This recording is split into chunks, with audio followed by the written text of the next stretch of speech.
right, we're going to get going. Thanks everybody for signing on today. My name is Ramji Srinivasan and I'm a co-founder and CEO of Teiko. And our mission is to make immune profiling a reality for clinical trials. Today I'm going to talk about the discovery of immune-related adverse event associations in metastatic melanoma. The pain point that we see today is that if you've got patients who look similar, it's not obvious who's going to get an immune-related adverse event.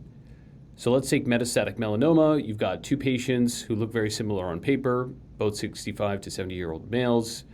They are stage 4 in terms of their cancer. They're being treated with Nivo plus Ipi, but it's not yet obvious who's going to get the adverse event. So the patient on the right turns out to get the adverse event, but they have the same cancer, the same treatment, and different IRE outcomes. Why is that? What's different?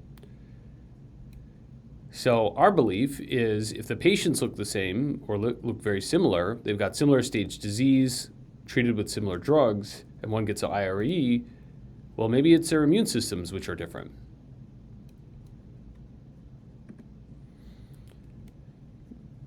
And in obesity and other areas of medicine, we've got great tools like measurement scales, etc. So you can step on a weight scale and get your measurement, but to measure the immune state, you need to measure the presence or absence of dozens of different immune cell types across hundreds of thousands of cells. And you've got to look at whether or not specific markers exist on those cells and see how many of those cells there are in relation to one another. So more specifically, to measure the immune state, you need to look at all these different immune cell populations and functional markers. So on the left-hand side, you see over here, this is the adaptive immune state. You need to look at this, you need to look at the innate immune state, and you have to look at all these functional markers. And not only do you have to do that for a single cell, you have to do that across hundreds of thousands of cells. So you could think there's a big matrix coming soon. The problem is the current technology is called flow cytometry, and this forces you to look at only a subset of that immune state. So maybe about 6 to 12 markers, and maybe you can only look at T cells. In doing that, you miss many other immune cell types like myeloid cells, NK cells, B cells, etc. These could be the difference between response and non-response.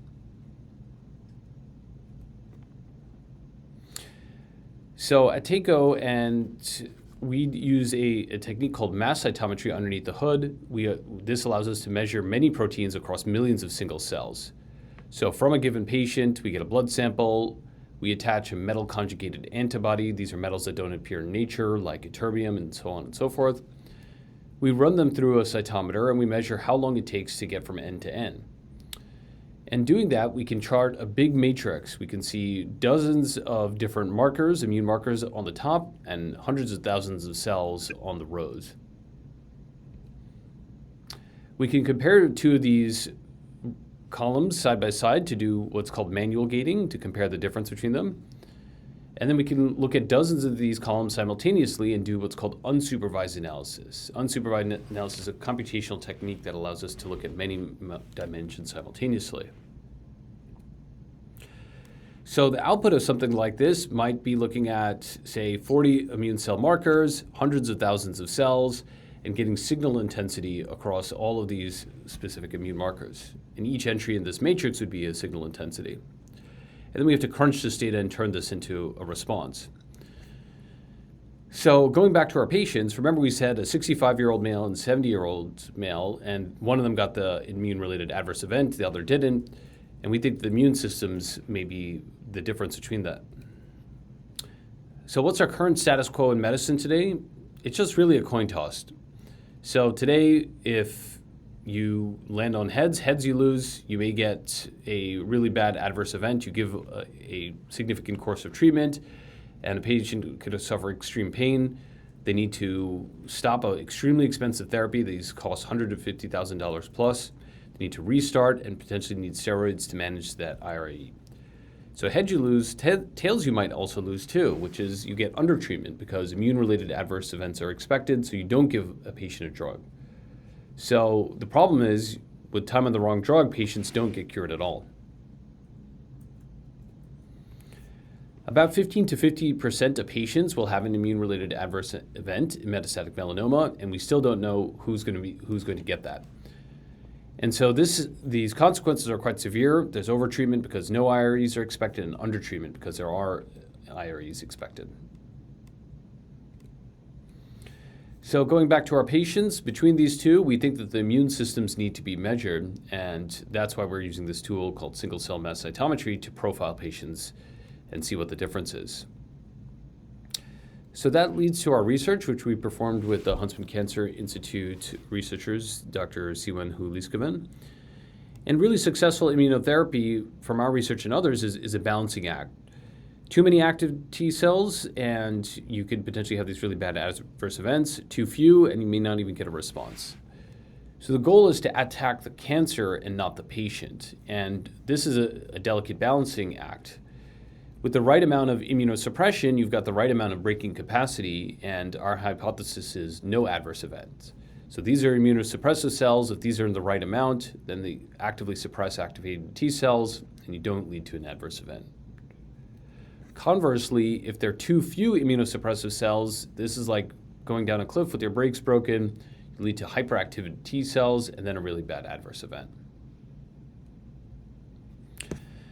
In our data specifically, the immunosuppressive cells that we found that were important were TIGIT-positive Tregs and CD161-positive, CD4-positive T cells. With these in the right suppression balance, they carefully controlled the activated T cells, and there was not an adverse event. Conversely, with too few immunosuppressive cells, these led to hyperactivity in the T cells, and then these patients did get a really bad adverse event. So again, brakes working, no adverse event, brakes broken, adverse event. The cohort specifically, we looked at 29 patients receiving immunotherapy across disease stage. These were mostly stage 3 and stage 4. And about 18 of these patients had severe adverse events and 11 didn't. We isolated these our researchers isolated these peripheral blood mononuclear cells at baseline, before the presentation of immune-related adverse events, and at the peak. And we ran this through our 44-marker mass cytometry panel. So for every given sample, we looked at the adaptive and innate immune system. We looked at dozens of different immune cell populations and 20 functional markers for each sample. And what did we find? We found that severe immune-related adverse events are correlated with fewer pre-treatment immunosuppressive TIGIT-positive Tregs and CD1-positive CD4 T cells. So this means, again, this is the less breaking capacity. So these patients had severe IREs, and let's compare them to the ones who didn't. So these patients who didn't get these IREs in green had more breaking capacity. Then the downstream consequence of that is these hyperactive T cells. So let's look across different T cell compartments for the patients with severe IREs. And let's compare them with the patients who didn't get those IREs. So these guys all have less hyperactive T cells. And then we tried to check whether or not we could see these signals in advance. So we looked one step earlier and we saw, oh, turns out, yes, we have these patients pre-IRE. You can see elements of these patients actually experiencing these elevated levels one step earlier. So this is, for example, in the CD38 positive CD4 TCM compartment. Over here, these levels are a little bit higher. So these signs may be visible in advance, and they may be visible in the blood.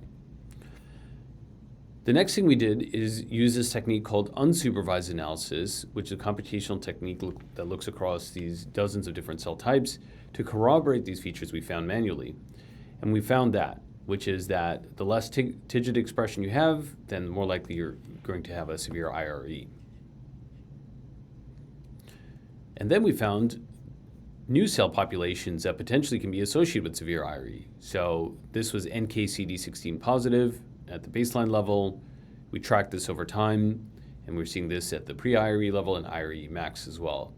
So this is another cell type that we're investigating in the next step of our research.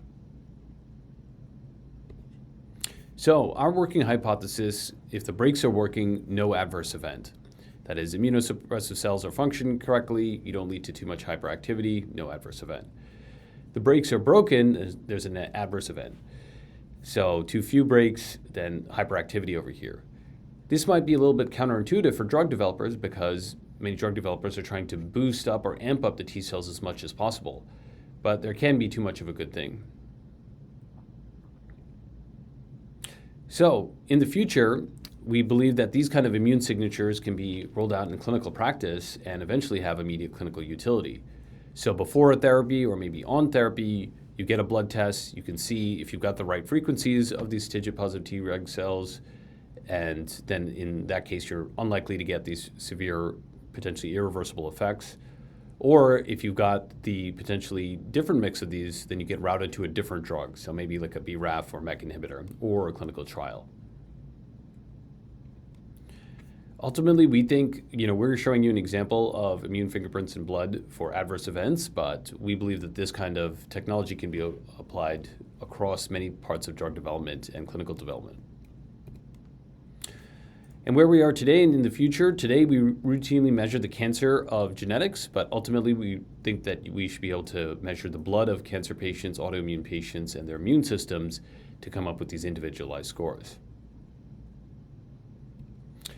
So with that, I'll give my thanks to all the people in the audience, and if you're interested in this particular research, you can click the link and we'll also put that afterwards. We present this research at SITC 2022 with Huntsman Cancer Research. So thanks everybody for signing in, and with that I'll take any questions.